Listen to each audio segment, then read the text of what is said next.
ഈശോ മിശിഹായ്ക്ക് സ്തുതിയായിരിക്കട്ടെ. പ്രിയമുള്ളവരെ, ഇന്ന് എന്നെ സംബന്ധിച്ച് ഒത്തിരി സന്തോഷമുള്ളൊരു ദിവസമാണ് കേട്ടോ. വിശുദ്ധ യൗസേപ്പിതാവിൻ്റെ മാധ്യസ്ഥത്തിൻ്റെ ശക്തി ഒരിക്കൽ കൂടി ഞാൻ തിരിച്ചറിഞ്ഞൊരു ദിനം. കഴിഞ്ഞ 9 വർഷമായി എന്നെ അലട്ടിക്കൊണ്ടിരുന്ന, വേദനിപ്പിച്ചുകൊണ്ടിരുന്ന ആ വലിയ പ്രശ്നത്തിന്മേൽ യൗസേപ്പിതാവ് നേരിട്ടിറങ്ങി വന്ന് പരിഹരിച്ച ഒരു അനുഭവ സാക്ഷ്യമാണ് ഇന്ന് ഞാൻ നിങ്ങളോട് ഷെയർ ചെയ്യുന്നത്. ഇതെങ്ങനെയാണ് പറഞ്ഞു തുടങ്ങേണ്ടതെന്നോ എങ്ങനെയാണ് പറഞ്ഞ് അവസാനിപ്പിക്കേണ്ടതെന്നോ എനിക്കറിയത്തില്ല. കാരണം പറഞ്ഞ് അത് ഫലിപ്പിക്കാൻ പറ്റാത്ത വിധത്തിൽ വലിയൊരു അത്ഭുതമാണ് യൗസേപ്പിതാവ് എൻ്റെ ജീവിതത്തിൽ എനിക്ക് നടത്തി തന്നത്. എന്നെ വിഷമിപ്പിച്ചുകൊണ്ടിരുന്ന കാര്യം മറ്റൊന്നുമല്ലായിരുന്നു, എൻ്റെ സാലറിയുടെ കാര്യമായിരുന്നു. 9 വർഷമായി ഏറ്റവും കുറഞ്ഞ സാലറിയിൽ ജോലി ചെയ്തു വരുന്ന ഒരാളായിരുന്നു ഞാൻ. എല്ലാ വർഷവും ഗവൺമെൻറ് ഇവിടെ സാലറി കൂട്ടുമ്പോൾ അതിൻ്റെ പേപ്പറുമായി ഞാൻ എൻ്റെ മാനേജറുടെ അടുക്കൽ ചെല്ലും. നിരാശയോടെ തിരിച്ചു വരും. എങ്കിലും ശമ്പളം കൂട്ടിക്കിട്ടാനായിട്ട് ഒരിക്കലും ഞാൻ പ്രാർത്ഥിച്ചിട്ടില്ല എന്നതാണ് ഇതിലെ വലിയൊരു തമാശ. അതെന്താണെന്ന് എനിക്കറിയില്ല കേട്ടോ. കിട്ടുന്ന സാലറിയിൽ സന്തോഷം കണ്ടെത്തി മുന്നോട്ട് പോകുന്ന ഒരു രീതിയായിരുന്നു എൻ്റേത്. അങ്ങനെ 8 വർഷങ്ങൾ സെയിം സാലറിയിൽ തന്നെ ജോലി ചെയ്ത് മുന്നോട്ട് പോയി. എന്നെക്കാളും ജൂനിയേഴ്സ് പോലും നല്ല ശമ്പളത്തിൽ ജോലി ചെയ്യുന്നു. ഇത്രയും എക്സ്പീരിയൻസ് ഉള്ള എനിക്ക് മാത്രം കുറവ് ശമ്പളം. അങ്ങനെ വീട്ടിൽ നിന്നും കൂട്ടുകാരിൽ നിന്നുമൊക്കെ സമ്മർദ്ദമായി ഈ ജോലി ഉപേക്ഷിച്ച് വേറെ ജോലിക്ക് കയറാൻ അവർ ഉപദേശിച്ചു തുടങ്ങി. പക്ഷെ ഞാനിവിടെ ഭയങ്കര കംഫർട്ടായിരുന്നതിനാൽ ജോലി അത് ഉപേക്ഷിച്ച് പോകാനായിട്ട് എനിക്കത് വളരെ ബുദ്ധിമുട്ടായിട്ട് തോന്നി. അങ്ങനെ കഴിഞ്ഞ വർഷം 33 ദിവസത്തേക്ക് ഈശോയുടെ തിരുമുഖ ജപമാല ഈ ഒരു നിയോഗത്തിനായിട്ട് സമർപ്പിച്ച് പ്രാർത്ഥിക്കാനായിട്ട് ഞാൻ തീരുമാനിച്ചു. അങ്ങനെ പ്രാർത്ഥിച്ചു. ഒരാഴ്ച കഴിഞ്ഞപ്പോൾ വലിയൊരു അത്ഭുതം. ഞാൻ ചോദിക്കാതെ തന്നെ ചെറിയൊരു വർധനവ് ശമ്പളത്തിൽ വരുത്തി. അപ്പോഴും ഗവൺമെൻറ്റിൻ്റെ നിയമപ്രകാരമുള്ള സാലറി അപ്പോഴും എനിക്ക് കിട്ടിയിട്ടില്ല. എന്നാലും ഒന്നുമില്ലാത്തതിലും ഭേദമല്ലേ, ചെറിയൊരു വർധനവ് ഞാൻ അങ്ങോട്ട് ആവശ്യപ്പെടാതെ തന്നെ അവരെനിക്ക് നൽകി. അതെനിക്ക് ഒത്തിരി സന്തോഷമായി കേട്ടോ. അന്ന് മുതൽ പിന്നെ ഞാൻ ഈശോയുടെ തിരുമുഖ ജപമാല എൻ്റെ അനുദിന പ്രാർത്ഥനയിൽ ഉൾപ്പെടുത്താൻ തുടങ്ങി. ഓരോരുത്തരുടെ നിയോഗങ്ങൾക്കായി ഞാൻ ഈ ജപമാല ചൊല്ലി പ്രാർത്ഥിക്കാൻ തുടങ്ങി. ഒരുപാട് അനുഗ്രഹങ്ങൾ ഈശോ എനിക്ക് ആ പ്രാർത്ഥന ചൊല്ലിയത് വഴി മറ്റുള്ളവർക്ക് വേണ്ടി പ്രാർത്ഥിച്ചപ്പോൾ അവരുടെയൊക്കെ ജീവിതത്തിൽ ഈശോ ഒത്തിരി അനുഗ്രഹങ്ങൾ ഈ പ്രാർത്ഥനയിലൂടെ തന്നിട്ടുണ്ട് കേട്ടോ. ഞാനതൊക്കെ പതിയെ നിങ്ങളോട് ഷെയർ ചെയ്യാവേ. അങ്ങനെ ഈ വർഷം, അതായത് 9 വർഷം പൂർത്തിയായപ്പോൾ ഗവൺമെൻറ് വീണ്ടും ഈ വർഷം സാലറി കൂട്ടി. ഞാൻ സാധാരണ പോലെ തന്നെ പേപ്പറുമായി ചെന്നു. തരാൻ പറ്റത്തില്ല എന്ന് പറഞ്ഞവരെന്നെ ഷൗട്ട് ചെയ്ത് പറഞ്ഞയച്ചു. വിഷമത്തോടെ ഞാൻ തിരിച്ചു വന്നു. പെട്ടെന്ന് എനിക്ക് സങ്കടം വരുമ്പം ഞാൻ നിങ്ങളോട് പറഞ്ഞിട്ടുണ്ട്, എൻ്റെ മാതാവിൻ്റെ മുമ്പിൽ വന്ന് ഞാനിരുന്ന് കരയും. അതിനുശേഷം ഞാൻ എൻ്റെ അമ്മയെ വിളിച്ച് സങ്കടം പറഞ്ഞപ്പോൾ അമ്മയുടെ മുന്നിലിരുന്ന് ഞാൻ കരഞ്ഞു. അമ്മേ, എനിക്ക് ഇത്തവണയും ശമ്പളം കൂട്ടി കിട്ടിയില്ല. ഏറ്റവും കുറഞ്ഞ സാലറിയിൽ ഞാനാണല്ലോ അമ്മയെ ജോലി ചെയ്യുന്നത്. എന്താ എന്നോട് മാത്രം ഈശോ ഇങ്ങനെ കാണിക്കുന്നത്?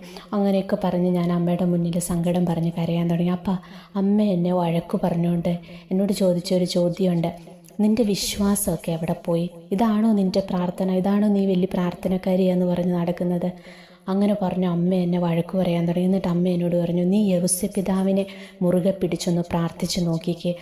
തിരുക്കുടുംബത്തെ പോറ്റാനായിട്ട് ഒത്തിരി കഷ്ടപ്പെട്ട അലഞ്ഞ ഒരാളാണ് യൗസേപ്പിതാവ്. ഒരു കുടുംബത്തിൻ്റെ സാമ്പത്തികമായ ആവശ്യങ്ങളൊക്കെ പരിഹരിക്കാൻ യൗസേപ്പിതാവിന് വളരെ പെട്ടെന്ന് സാധിക്കും. തൊഴിലാളികളുടെ മധ്യസ്ഥനാണ്. അപ്പൻ്റെ കരങ്ങളിൽ നീ ഈ വിഷമം അങ്ങ് സമർപ്പിക്കുക. നീ നോക്കിക്കോ, എത്രയും വേഗം ഇത് പരിഹരിക്കപ്പെടും. അമ്മ അങ്ങനെ അത്രമേൽ ഉറപ്പിൽ പറയാനൊരു കാരണമുണ്ട്. ഞാൻ പല വീഡിയോയിലും പറഞ്ഞിട്ടുണ്ട്. എൻ്റെ അമ്മയുടെ അമ്മയും എൻ്റെ അമ്മയൊക്കെ യൗസേപ്പിതാവിൻ്റെ വലിയ ഭക്തരാണ് കേട്ടോ. ആ ഒരു ഇതെനിക്കും കിട്ടിയിട്ടുണ്ട്. എനിക്കും ഇഷ്ടമാണ് യൗസേപ്പിതാവിനോട്. പല പ്രതിസന്ധി സമയങ്ങളിൽ യൗസേപ്പിതാവിനോട് ഞാൻ പ്രാർത്ഥിച്ചിട്ടുണ്ട്. പക്ഷെ നമുക്കൊരു വിഷമം വരുമ്പോൾ പെട്ടെന്ന് നമ്മളതൊന്നും ഓർക്കത്തില്ല. ആ സങ്കടത്തിൽ അങ്ങ് മുഴുകിപ്പോകും. അതാണ് നമ്മൾ മനുഷ്യരുടെയൊക്കെ അവസ്ഥ.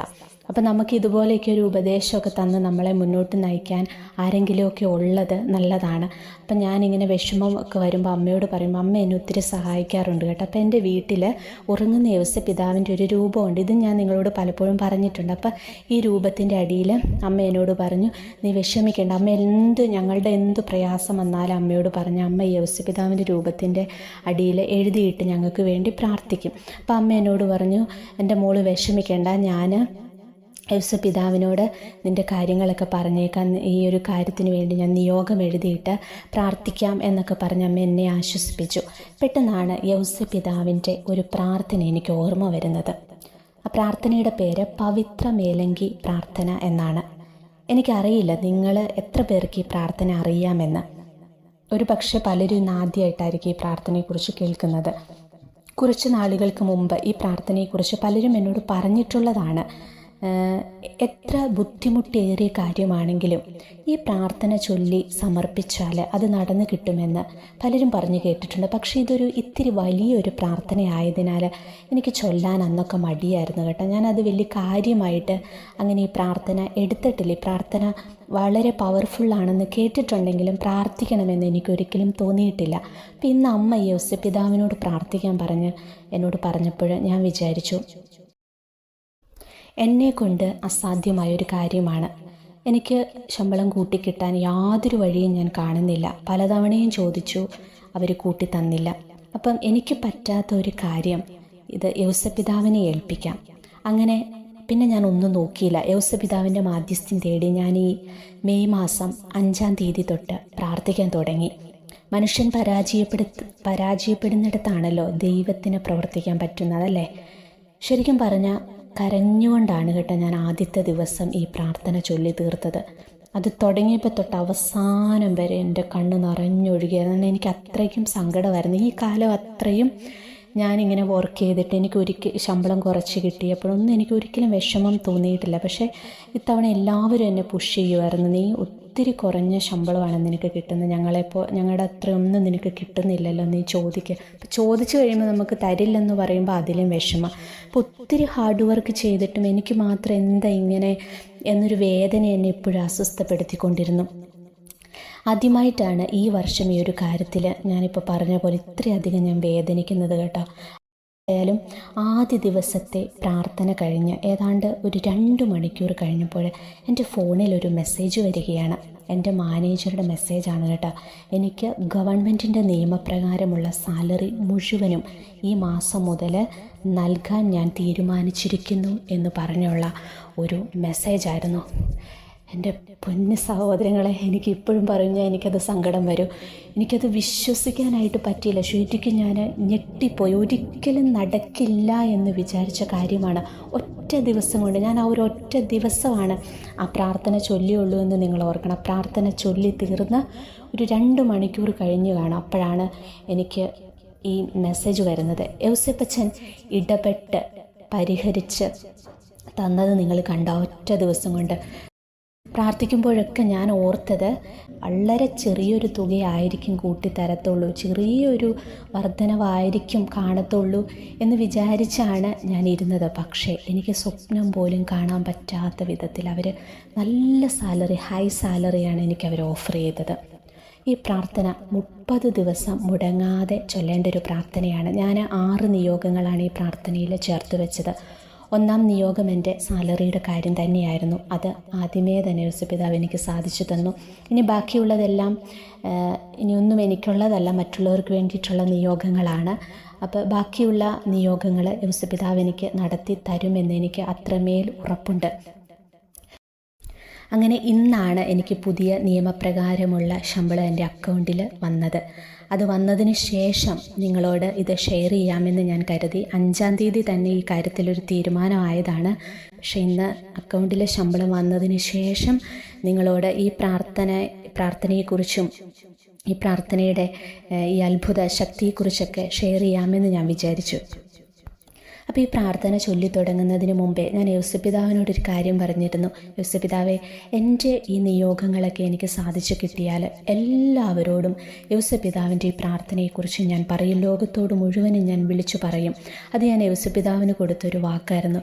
പ്രിയമുള്ളവരെ, ഇപ്പം എന്നെ കേട്ടുകൊണ്ടിരിക്കുന്ന നിങ്ങളിൽ പലരും ഇതുപോലെ ഒത്തിരി തളർന്ന അവസ്ഥയിലൂടെയൊക്കെ കടന്നു പോകുന്നവരാണെന്ന് എനിക്കറിയാം. ഇതാ ഇവിടെ നമുക്ക് ഒരപ്പനുണ്ട് മക്കളെ, ഒരമ്മയുണ്ട്. മാതാവിനോടും ഞാൻ ഈ ദിവസങ്ങളിലൊക്കെ പ്രത്യേകമായിട്ട് പ്രാർത്ഥിക്കുമായിരുന്നു കേട്ടോ. മാതാവിനെയും യൗസപിതാവിനെയും ഞാൻ സ്ഥിരം ശല്യപ്പെടുത്തിക്കൊണ്ടിരുന്നു. എപ്പോഴും മാതാവിനോട് പറയുമായിരുന്നു, മാതാവേ ഈശോയോടൊന്ന് പറ, യോസപിതാവേ എൻ്റെ കാര്യം പറഞ്ഞൊന്ന് ശരിയാക്കിത്താ, ഇനി എന്നെ വിഷമിപ്പിക്കരുതേ. ഇങ്ങനെ നിരന്തരം ഞാൻ മാതാവിനെയും യോസപിതാവിനെയും ശല്യപ്പെടുത്തിക്കൊണ്ടിരുന്നു എന്ന് വേണമെങ്കിൽ പറയാം. ഞാനിന്ന് വിശ്വസിക്കുകയാണ്, യോസപിതാവിൻ്റെയും മാതാവിൻ്റെയും നിർബന്ധത്തിന് മുൻപിൽ ഈശോ ആ പ്രാർത്ഥന കേട്ടു എന്നുള്ളതാണ്. എൻ്റെ സങ്കടം ഈശോ ഏറ്റെടുത്തു എന്നുള്ളതാണ്. ഇതുപോലെ നിങ്ങളുടെ പ്രശ്നങ്ങളും ആ നല്ല അപ്പൻ്റെ കരങ്ങളിൽ കൊടുക്കുക. അപ്പൻ അത് ഏറ്റെടുക്കട്ടെ. ഒരിക്കലും നടക്കില്ല എന്ന് നിങ്ങൾ വിചാരിച്ചിരിക്കുന്ന അത്രമേൽ പ്രയാസമേറിയ ആ പ്രശ്നം അതെന്താണോ അതാണ് നിങ്ങൾ ഈ പ്രാർത്ഥനയിൽ സമർപ്പിക്കേണ്ടത്. ഈ പ്രാർത്ഥനയിലൂടെ ഉറപ്പായും നിങ്ങൾക്കത് പരിഹരിക്കപ്പെടും. ക്ഷമയോടെ നിങ്ങളിത് പ്രാർത്ഥിക്കണം. മുടക്കം കൂടാതെ 30 ദിവസമാണ് ഈ പ്രാർത്ഥന ചൊല്ലേണ്ടത്. ഇപ്പോൾ ഒരു ദിവസം 3 ദിവസം നമ്മൾ ചൊല്ലി 4ാമത്തെ ദിവസം നമുക്ക് ചൊല്ലാൻ പറ്റിയില്ലെന്ന് വെക്കാം. അപ്പോൾ 5ാം ദിവസം അത് 2 തവണ നിങ്ങളത് ചൊല്ലണം. അങ്ങനെ മുടക്കം കൂടാതെ പരമാവധി ചൊല്ലാനായിട്ട് നമ്മൾ ശ്രമിക്കണം. ഇത്തിരി വലിയ ഒരു പ്രാർത്ഥനയാണിത്.